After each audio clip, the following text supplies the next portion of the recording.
پاک فوج کے ترجمان لیفٹیننٹ جنرل احمد شریف چودھری نے کہا ہے کہ خزدار میں 21 مئی کو فتنہ الہندوستان نے بھارت کے حکم پر بچوں کو دہشت گردی کا نشانہ بنایا۔ فتنہ الہندوستان جان بوجھ کر معصوم اور نہتے پاکستانیوں کو نشانہ بنا رہا ہے۔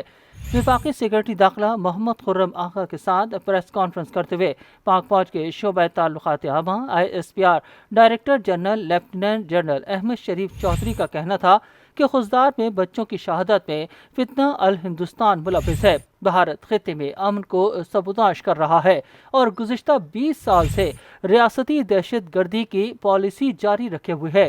DG ISPR نے کہا کہ پاکستان نے سن 2009 میں دہشت گردی کے ثبوتوں سے بھرا ڈوسیئر شرم الشیخ میں اس وقت کے بھارتی وزیر اعظم کو پیش کیا۔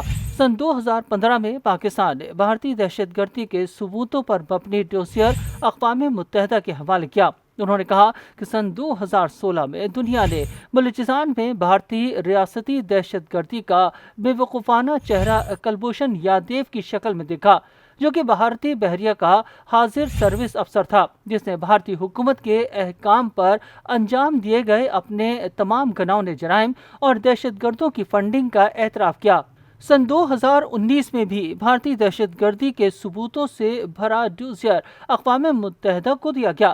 ترجمان پاک فوج کا کہنا تھا کہ سن 2019 میں ایک مرتبہ پھر بھارتی دہشت گردی کے ثبوتوں سے بھرا ڈوسیئر اقوام متحدہ کے حوالے کیا گیا۔ انہوں نے کہا کہ حال ہی میں ملکی اور غیر ملکی میڈیا نے رضاکارانہ ہتھیار ڈالنے والے دہشت گردوں کے اعترافی بیانات دیکھے، جنہوں نے بتایا کہ بھارت کیسے بلوچستان میں دہشت گردی کی منصوبہ بندی اور فنڈنگ کر رہا ہے، اور یہ سلسلہ روزانہ کی بنیاد پر جاری ہے۔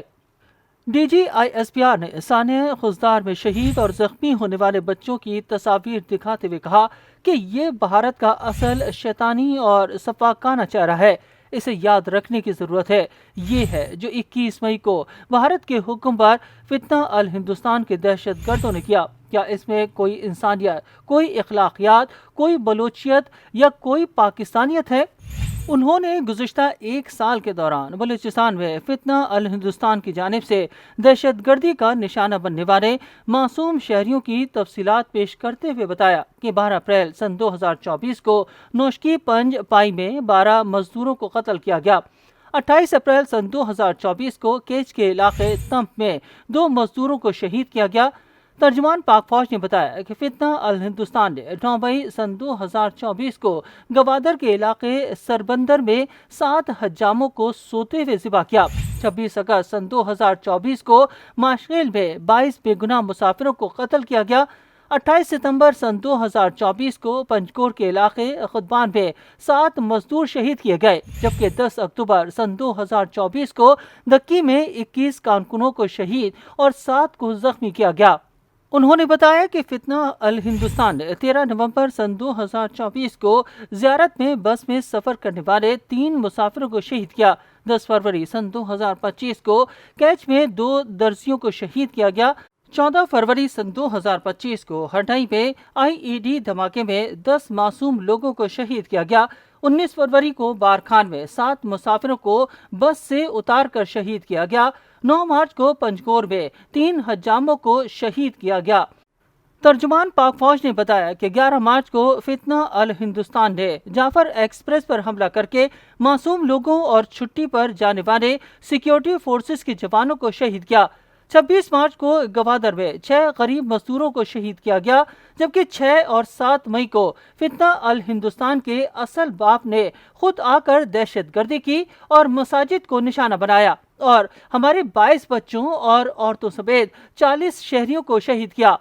انہوں نے بتایا کہ فتنہ الہندوستان نے 9 مئی کو لسبیلا میں 3 معصوم حجاموں کو شہید کیا، 13 مئی کو نوشکی میں 4 غریب مزدوروں کو حملے میں شہید کیا اور پھر 21 مئی کو 6 معصوم پھولوں کو شہید کیا گیا، جبکہ 51 زخمی ہیں، جن میں بیشتر بچے ہیں اور اپنی زندگی کی جنگ لڑ رہے ہیں۔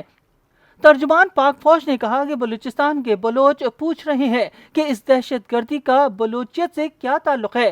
پاکستان کے مسلمان پوچھ رہے ہیں کہ اس دہشت گردی کا اسلام اور پاکستان سے کیا تعلق ہے۔ یہ کون سا اسلام اور کون سی بلوچیت ہے جس میں انسان کا زندہ رہنے کا حق یہ ہے کہ تمہارا DNA کیا ہے؟ یہ کون سا نظریہ ہے جس کے تحت یہ درندگی بھارت کے پیسے اور احکام پر ظلم کر رہے ہیں؟ یہ کوئی نظریہ نہیں، یہ حیوانیت ہے۔ اس لیے یہ فتنہ الہندوستان ہے، اس کا کسی بلوچستان سے تعلق نہیں ہے، اس کا تعلق صرف ہندوستان سے ہے۔ اس موقع پر ترجمان پاک فوج نے بھارتی فوج کے حاضر سروس میجر سندیپ کی پاکستان میں موجود دہشت گرد سے کی گئی گفتگو ایک مرتبہ پھر سنائی، جسے گزشتہ ماہ گرفتار کیا گیا تھا۔ لیفٹیننٹ جنرل احمد شریف چودھری نے بتایا کہ آڈیو میں بھارتی میجر نے اعتراف کیا کہ بھارت لاہور سے لے کر بلوچستان تک دہشت گردی میں ملوث ہے، اس طرح پاکستان میں دہشت گردی کروا رہا ہے۔ ہمارے پاس اس طرح کئی ناقابل تردید شواہد موجود ہیں۔ انہوں نے کہا کہ یاد رکھنے کی ضرورت ہے کہ 22 اپریل کو جب سے پہلگام کا واقعہ ہوا، دنیا اور پاکستان پوچھ رہا ہے کہ پاکستان کے ملوث ہونے کا ثبوت کہاں ہے؟ پاکستان کا تعلق کیسے ثابت ہوتا ہے؟ سامنے لائیں۔ اور جب کچھ دن قبل بھارتی سیکرٹری خارجہ سے پہلگام کے بارے میں سوال کیا گیا تو انہوں نے کہا کہ تحقیقات ابھی جاری ہیں۔ اگر تحقیقات جاری ہیں تو 6-7 مئی کی رات کیا ثبوت تھے جو پاکستان پر حملہ کر دیا گیا؟ انہوں نے بین الاقوامی میڈیا سے سوال کیا کہ 7 مئی کی صبح جب میڈیا مرید کے بہاولپور اور مظفر آباد گیا تو کیا وہاں دہشت گردی کی تربیتی مراکز تھے؟ کیا دہشت گردوں کی تربیت کی کوئی نشانی ملی؟ وہاں اس وقت بھی بچوں اور خواتین کے جلتے ہوئے گوشت کی بو محسوس کر سکتے تھے۔